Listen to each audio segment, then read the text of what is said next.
علی جناب حاجی محمد ارشاد صاحب کے سال ثواب کی غرض سے کیا گیا ہے۔ اللہ رب العزت کی بارگاہ میں دعا ہے کہ مولا اپنے پیارے حبیب صلی اللہ تعالی علیہ وسلم کے صدقہ و طفیل حاجی ارشاد صاحب کی مغفرت فرمائے،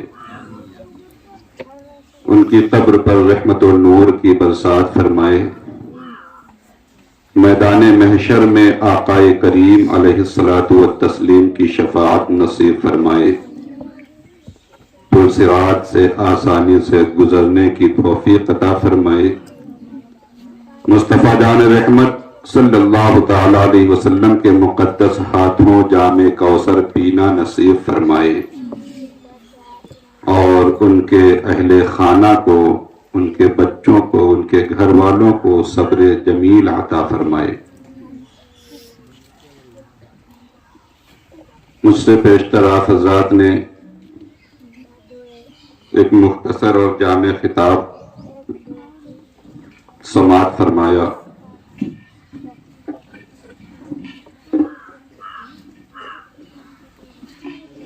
جن سے میری مراد ہمارے ابتدائی استاد بھی ہیں۔ غالباً 1984 میں کرتے ہیں، 84 اور پھر 87 دارالعلوم مخدومیہ میں جب میرا داخلہ ہوا تھا۔ اب آپ اندازہ لگا سکتے ہیں میری عمر کے بارے میں اور قاری صاحب کی عمر کے بارے میں۔ اس وقت جب میرا داخلہ دارالعلوم مخدومیہ میں ہوا تھا تو محترم حضرت قاری علاء الدین صاحب قبلہ وہاں پر درس و تدریس کا کام انجام دے رہے تھے، یعنی آپ وہاں پڑھا رہے تھے۔ دارالعلوم مخدومیہ کے ابتدائی اساتذہ میں آپ کا نام شامل ہے۔ اللہ رب العزت کی بارگاہ میں دعا ہے کہ مولا اپنے پیارے حبیب صلی اللہ علیہ وسلم کے صدقہ و طفیل ان کی علم و عمل میں خوب خوب برکتیں عطا فرمائے۔ الحمدللہ رب العالمین والعاقبۃ للمتقین والصلاة والسلام علی سید الانبیاء والمرسلین وعلی آلہ واصحابہ اجمعین، اما بعد، فنعوذ باللہ من الشیطان الرجیم، بسم اللہ الرحمن الرحیم، وبالوالدین احسانا، صدق اللہ العلی العظیم وصدق رسولہ النبی الامین المختار الکریم، ونحن علی ذلک لمن الشاہدین والشاکرین والحمد للہ رب العالمین۔ کعبے کے بدر الدجا، طیبہ کے شمس الضحیٰ، شافع روز جزا، دافع جملہ بلا، نوشہ بزم جنت، شمع بزم ہدایت، احمد مجتبی محمد مصطفیٰ صلی اللہ تعالی علیہ وسلم کی مقدس بارگاہ میں درود پاک کا نذرانہ پیش کریں۔ اللہم صلی علی سیدنا و شفیعنا و مولانا محمد معدن الجود والکرم و آلہ الکرام و ابنہ الکریم و بارک وسلم، صلو علیہ صلاۃ و سلام علیک یا رسول اللہ صلی اللہ تعالی علیہ وسلم۔ محترم حضرات، اس محفل پاک کو رچانے بسانے والے عالی جناب حامد حسین صاحب، رضا حسین صاحب و جملہ برادران یہاں پر حاضر ہیں، ان کے گھر والے، خاندان والے، رشتہ دار سارے لوگ حاضر ہیں۔ آج ان لوگوں نے اپنے والد گرامی حاجی محمد ارشاد صاحب کے ایصال ثواب کی غرض سے یہاں پر ہم لوگوں کو، آپ لوگوں کو مدعو کیا ہے، اس لیے کہ ان کے دل میں والدین کی محبت ہے، یہ والدین کی شان کو جانتے ہیں، والدین کے مقام کو جانتے ہیں، उलमा से इनके राबते रहते हैं, उलमा नवाज हैं, घर में दीनदारी है, पढ़े लिखे लोग हैं। ये बखूबी जानते हैं कि इंतकाल के बाद उनके बच्चों को क्या करना चाहिए, और जो करना चाहिए अल्हम्दुलिल्लाह आज वही कर रहे हैं। इसलिए कि इनके वालिदैन दुनिया से चले गए, और कोई भी इंसान दुनिया से चला जाता है उसके आमाल मुनक़ता हो जाते हैं। ना कोई अच्छा काम कर सकता है, ना कोई बुरा काम कर सकता है। मरने वाला मरने के बाद सोचे कि हम चोरी कर लें, चोरी नहीं कर सकता। शराब पी ले, शराब नहीं पी सकता। गुनाह कर ले, गुनाह नहीं कर सकता। नमाज पढ़ ले, नमाज नहीं पढ़ सकता। रोजा रख ले, रोजा नहीं रख सकता। हज कर ले, हज नहीं कर सकता। मरने वाला दुनिया से चला गया, आमाल मुनक़ता हो गए, ना कोई अच्छा काम कर सकता है, ना बुरा काम कर सकता है, ना नेक काम कर सकता है, ना गुनाह कर सकता है। अब सवाल पैदा होता है, अगर मरने वाला नेक इंसान था, अल्लाह और रसूल का फरमा बरदार इंसान था, तो उसके लिए तो खुशखबरी है, वो तो अपनी कब्र में आराम करेगा। लेकिन मरने वाला जो दुनिया से गया है, अगरचे वो गुनहगार है, अगर सियाकार है, बदकार है, आखिर उसके गुनाहों में तखफीफ कैसे होगी, उसको गुनाहों से नजात कैसे मिलेगी? तो हमारे अकाबरीन ने ये बड़ा अच्छा तरीका निकाला है कि जो लोग दुनिया से चले गए, अगर मरने वाला नेक है तो अपने कब्र में अपने आमाल के बदले का सिला पाएगा, वो जन्म कब्र में आराम करेगा।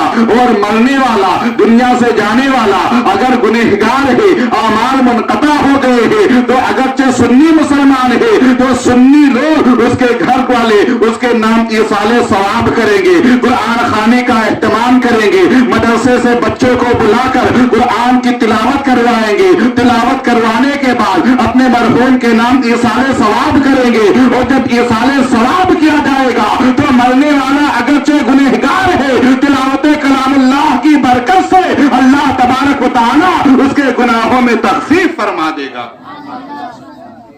अल्लाह फरमाता है वबिल वालिदैनि इहसाना, अपने वालिदैन के साथ एहसान करो, माँ बाप के साथ एहसान करो। और एहसान का मतलब यही है कि जब तक वो दुनिया में जिंदा रही, हम उनकी खिदमत करें, उनकी फरमा बरदारी करें, और जब दुनिया से चले जाएं, उनके मरने के बाद उनके नाम ईसाले सवाब करें। ये वालिदैन के हुकूक में से ही, जब तक जिंदा रही उनकी खिदमत करी, दुनिया से चले जाएं, उनके नाम ईसाले सवाब करें। और ये तरीका अल्हम्दुलिल्लाह हम लोगों के यहां राइज है। आज बहुत सारे लोग ऐसे होते हैं जो ये समझते हैं कि हमें मरना नहीं है, और वो जानते हैं कि हमें मरना है, इसलिए कि मौत ऐसी चीज है जिससे कोई इनकार नहीं कर सकता है। ये कुरान का फरमान है, हम जबान से कहते हैं लेकिन दिल में ये बात हमारी उतरती नहीं है। इसलिए कि अगर हमारे दिल में भी ये बात होती कि हमें मरना है तो हम मरने की तैयारी करते, दुनिया से बेरगबती और आखिरत से मोहब्बत पैदा करते। लेकिन हम जबान से तो कहते हैं, लेकिन दिल में हमारे मौत का खौफ नहीं हुआ करता है। मौत के खौफ से जो मौत का खौफ नहीं होता है, कब्र का अजाब सुनते तो है, लेकिन हमारे दिल में खौफे खुदाबंदी और खौफे कब्र पैदा नहीं होता है। अल्लाहु अकबर। आज लोग समझते हैं कि वो मर गए, हम न जाने कितने साल जिंदा रहे। कोई सोचता है हम 10 साल जिंदा रहेंगे, कोई सोचता है 20 साल जिंदा रहेंगे। लेकिन मैं आपको बताना चाहता हूं, और बताने की जरूरत नहीं है, आपका मुशाहिदा है। लोग समझते हैं कि जब मैं बूढ़ा होगा तब मरूंगा, लेकिन क्या आप देखते नहीं है 18 साल का नौजवान कड़ियल नौजवान है, उसका भी इंतकाल हो जाता है। 20 साल का जवान है, उसका भी इंतकाल हो जाता है। और बात तो ऐसे भी देखे जाते हैं कि उनको बचपन भी नहीं नसीब होता है, जवानी भी नहीं नसीब होती है, पैदा होते ही इंतकाल हो जाया करता है। और बात ऐसे होते हैं जो पैदा भी नहीं होते हैं, साल हो जाया करता है, उसके बावजूद लोग बूढ़े होने का इंतजार करते हैं कि जब हम बूढ़े होंगे तब हमारे चेहरों पर दाढ़ी आएगी, जब हम बूढ़े होंगे तब हम अपनी पेशानियों में सद्दे की तरफ पैदा करेंगे, जब हम बूढ़े होंगे तब हम मस्जिदों का रुख करेंगे। मैं आपको बताना चाहता हूं कि आप बूढ़े होने का इंतजार ना करें, इसलिए कि मौत का जो वक्त मुकर्रर है उस वक्त पर मौत आकर रहेगी। मौत बूढ़ा नहीं देखेगी, जवान नहीं देखती है, बच्चा नहीं देखती है, बल्कि जैसे ही वक्त पूरा होता है हज़रत इस्राइल अलैहिस्सलाम तशरीफ लाते हैं और रूह कब्ज कर लेते हैं। और एक बात और भी अपने जहन से निकाल दे, आज कुछ लोग बड़ा धौंस जमाते रहते हैं कि जब तक मैं जिंदा हूं तब तक ऐश कर लो, जब मैं दुनिया से चला जाऊंगा तब पता चलेगा, जब मैं नहीं रहूंगा तब समझ में आएगा। और ये बात आप ही नहीं कहते हैं, ये बात हम ही नहीं कहते हैं, आली जनाब हाजी इरशाद साहब दुनिया से चले गए, इनके वालिद साहब भी कहते रहे होंगे कि बेटा जब तक हम जिंदा हैं तुम ऐश कर लो, जब हम नहीं रहेंगे तब पता चलेगा। लेकिन उनके वालिद दुनिया से चले गए, हाजी इरशाद साहब के ऊपर कोई फर्क नहीं पड़ा। फिर हाजी इरशाद हुसैन साहब भी यही कहते रहे होंगे, जब तक हम दुनिया में हैं तब तक तुम ऐश कर लो, तब तक तुम मजे कर लो, जब हम नहीं होंगे तब तुम्हें समझ में आएगा। और आज वो भी दुनिया से चले गए हैं, वो दुनिया से चले गए, उनके बच्चों पर भी कोई फर्क पड़ने नहीं वाला है। ये लोगों की सोच हुआ करती है कि जब हम नहीं होंगे तब तुम्हारी समझ में आएगा। अरे जब से दुनिया कायम हुई है लोग आते हैं, जाते हैं, चले जाते हैं, किसी के ऊपर कोई असर नहीं होता है, कोई फर्क नहीं पड़ता है, दुनिया का निजाम चलता रहता है, दुनिया के काम चलते रहते हैं। बल्कि ये इतना जरूर होता है कि दुनिया से जाने वाला चला जाता है। हाजी इरशाद साहब चले गए, अब इनके बच्चों पर कोई फर्क नहीं पड़ेगा, जिनके दोस्त अहबाब पर कोई फर्क नहीं पड़ेगा, रिश्तेदारों पर कोई फर्क नहीं पड़ेगा।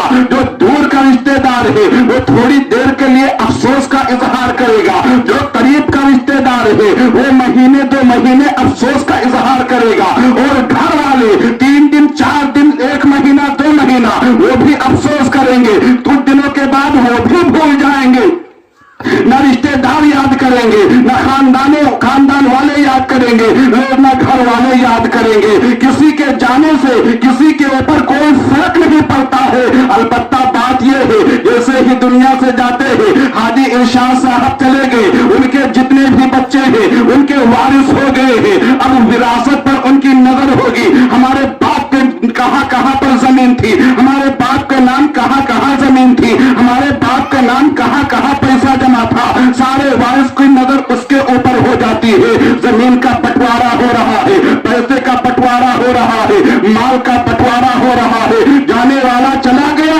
उसकी विरासत तकसीम हो रही है। जाने वाला चला गया, अब उसको हिसाब देना है, आखिर तूने माल कैसे जमा किया था, आखिर तूने पैसा कैसे जमा किया था। जाने वाला चला गया, उसके वारिस विरासत पर हक जमा रहे हैं। जाने वाला चला गया, वो कुछ नहीं लेकर गया, अरे उसके जिस्म के ऊपर जो कपड़े थे वो कपड़े भी नहीं वो ले जा सकता है, जो भी जिस्म पे कपड़े थे वो कपड़े उतार लिए जाते हैं। वो तने तनहा अकेला, बस वही जो उसको 10-20 गज कफन का कपड़ा मिलता है वही उसके साथ जाया करता है। मैं आपको बताना चाहता हूं, आप ये ना सोचे कि मैं दुनिया से चला जाऊंगा तब समझ में आएगा, किसी के कुछ नहीं समझ में आएगा। अगर आप चाहते हैं कि आपको अपनी आखिरत, आपकी आखिरत आबाद हो जाए तो जब तक जिंदा रहे आखिरत की तैयारी करते रहे, जब तक जिंदा रहे अल्लाह और रसूल की फर्मा बरदारी करते रहे, जब तक जिंदा रहे अल्लाह वालों से मोहब्बत करते रहे। इसलिए जब अल्लाह वालों से मोहब्बत होगी, जब उलमाए अहले सुन्नत से मोहब्बत होगी तो आप दुनिया में भी कामयाब रहेंगे और इंशाअल्लाह आखिरत में भी कामयाब रहेंगे। आज जरा सोचें, आज यहां पर हम बैठे हैं, 100 साल पहले भी यहां पर कोई बैठा रहा होगा, तो 100 साल पहले जो लोग यहां पर थे क्या उनको हम लोग जानते हैं? कोई नहीं जानता, उनके घर वाले नहीं जानते, खानदान वाले नहीं जानते, रिश्तेदार नहीं जानते। इसी तरीके से 100 साल के बाद जैसे आज हम यहां पर बैठे हैं, जब लोग 100 साल के बाद बैठेंगे تو ہمیں بھی جاننے والا کوئی نہیں ہوگا. کوئی نہیں جانے گا کہ 100 سال پہلے یہاں پر کون لوگ بیٹھ کر پروگرام کر رہے تھے, کتنے لوگ بیٹھ کر اللہ اس کے رسول کا ذکر کر رہے تھے. کوئی پوچھے گا نہیں, کوئی نام لینے والا نہیں رہے گا. چوکھٹیں ویران ہو جایا کرتی ہیں, گھر ویران ہو جایا کرتے ہیں. تو اللہ کا شکر ہے جب تک وہ ہمیں زندگی دے, ہم دنیا میں رہیں تو ہم اپنی آخرت کے لیے تیاری کریں, اپنی عاقبت کے لیے تیاری کریں. الحمدللہ بغیر کسی مبالغہ کے میں کہنا چاہتا ہوں کہ حاجی ارشاد حسین صاحب یہ بڑے خوش نصیب انسان تھے. آپ سوچ رہے ہوں گے کہ کیسے خوش نصیب انسان تھے. میں اس کی وجہ یہ بتا رہا ہوں. اس کی وجہ یہ ہے کہ ہمارے پیارے آقا صلی اللہ علیہ وسلم ارشاد فرماتے ہیں جو بندے مومن حج کرنے کے لیے جاتا ہے وہ جب حج کر کے واپس آتا ہے تو گناہوں سے ایسا پاک ہو جاتا ہے جیسے کہ ماں کے پیٹ سے پیدا ہوا ہو. الحمدللہ حاجی ارشاد حسین صاحب نے مکہ معظمہ کا سفر کیا, مدینہ منورہ کی گلیوں کا سفر کیا, انہوں نے حج کے ارکان کو مکمل کیا. اور میرے آقا فرماتے ہیں جو حج کرتا ہے, حج و عمرہ سے مفلسی دور ہو جاتی ہے, غریبی دور ہو جاتی ہے, پریشانی دور ہو جاتی ہے, حج کرنے والے کی مغفرت ہو جاتی ہے, حج کرنے والا گناہوں سے پاک ہو جاتا ہے اور حاجی کی مغفرت ہو جایا کرتی ہے. اور یہی نہیں, ہمارے آقا فرماتے ہیں کہ حاجی جس شخص کے لیے مغفرت کی دعا کر دے اللہ تبارک و تعالی اس شخص کی بھی مغفرت فرما دیا کرتا ہے. اور میرے آقا فرماتے ہیں حاجی کی مغفرت کے تعلق سے آپ سماعت کر رہے ہیں, حاجی کا مقام دیکھیں. میرے آقا فرماتے ہیں ایک حاجی اپنے گھر والوں میں 400 لوگوں کی شفاعت کرے گا. صرف اپنے نہیں, تنے تنہا نہیں جائے گا, 400 لوگوں کو اپنے ساتھ جنت میں لے کر جائے گا. اب آپ ذرا سوچیں کہ جب ایک حاجی کا یہ مقام ہے, جب ایک حاجی کی یہ شان ہے تو ایک حافظ قرآن کی شان کیا ہوگی. جب ایک حاجی 400 کو جنت میں لے کر جائے گا تو حافظ قرآن کتنے لوگوں کو جنت میں لے کر جائے گا. اور الحمدللہ حاجی ارشاد حسین صاحب کے گھر میں ایک نہیں 2 حافظ قرآن ہیں. اللہ تبارک و تعالی انہیں جس طریقے سے انہوں نے قرآن کا حفظ کیا, قرآن کی تعلیم کی, انہیں قرآن کی تعلیم کے ساتھ ساتھ عمل کرنے کی توفیق عطا فرمائی. اور صرف حافظ ہی نہیں, الحمدللہ ثم الحمدللہ ان کے گھر میں ان کی پوتیاں عالمات بھی ہیں. اب آپ بڑے خوش نصیب ہیں حاجی ارشاد حسین صاحب اور ان کے سارے گھر والے, ان کے بچے, ان کے اہل و عیال جنہوں نے اپنے بچوں کو حافظ قرآن بنایا, اپنی بچیوں کو عالمہ دین بنایا.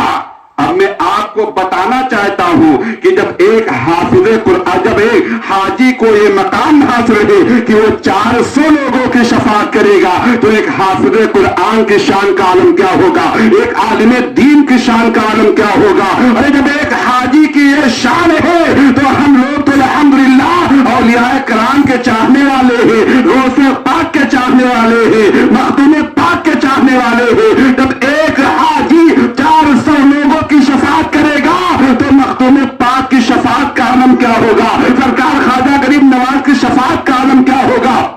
اور سرکار خواجہ غریب نواز ہی نہیں, سرکار غوث پاک کی شفاعت کا عالم کیا ہوگا. ارے ہم لوگ حسنین کریمین کے ماننے والے ہیں, حسنین کریمین کی شفاعت کا عالم کیا ہوگا. ارے ہم نبی کونین کے ماننے والے ہیں, حسین کے نانا کے ماننے والے ہیں. جب ایک حاجی 400 لوگوں کی شفاعت کرا سکتا ہے تو میرے پیارے آقا کی شفاعت کا عالم کیا ہوگا. میرے پیارے آقا یہ الحمدللہ بے شمار لوگوں کی شفاعت کروائیں گے اور ایسے شفاعت کروائیں گے. سرکار اعلیٰ حضرت فرماتے ہیں کہ پیش حق مدعا شفاعت کا سناتے جائیں گے, آپ روتے جائیں گے, ہم کو ہنساتے جائیں گے اور ہنساتے دی ہے خدا نے دامن محبوب کو جرم کھولتے جائیں گے اور وہ چھپاتے جائیں گے. اللہ رب العزت کی بارگاہ میں دعا ہے مولا ہمیں کہنے سننے سے زیادہ عمل کرنے کی توفیق عطا فرمائے. اور حاجی ارشاد حسین صاحب کو اللہ تبارک و تعالی جنت الفردوس میں اعلیٰ مقام عطا فرمائے، اور ان کے بچوں کو صبر جمیل عطا فرمائے، اور ان کے نام سے زیادہ ایصال ثواب کرنے کی توفیق عطا فرمائے۔ وما علینا الا البلاغ۔ السلام علیکم ورحمۃ اللہ تعالی وبرکاتہ۔